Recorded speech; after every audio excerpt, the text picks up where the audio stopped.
अकोल्यात बहुप्रतीक्षेनंतर गेल्या 15 दिवसानंतर आज अखेर पावसाला सुरुवात झालेली आहे। गेल्या 24 तासामध्ये जर पाहायला गेलं तर 20 मिलीमीटर पावसाने नोंद केल्याचं पाहायला मिळत आहे। मी दाखवू शकतो गेल्या 24 तासापासून अकोल्यात सलग पाऊस सुरू असून 20 ते 22 मिलीमीटर पर्जन्याची नोंद झाल्याचं सांगण्यात येत आहे। अकोला जिल्ह्यात आज सलग दुसऱ्या दिवशी पावसाने विजांच्या कडकडासह जोरदार हजेरी लावली आहे।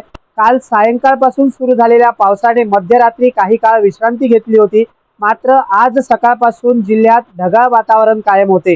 दुपारी सुमारे 2 वाजल्यापासून पावसाने पुन्हा जोरदार सुरुवात केली। विजांच्या कडकडासह झालेल्या पावसामुळे वातावरणामध्ये गारवा निर्माण झाला आहे, असून नागरिकांना उकाड्यापासून दिलासा मिळत आहे। काही ठिकाणी रस्त्यांवर पाणी साचल्याने वाहतुकीचा वेग मंदावला होता।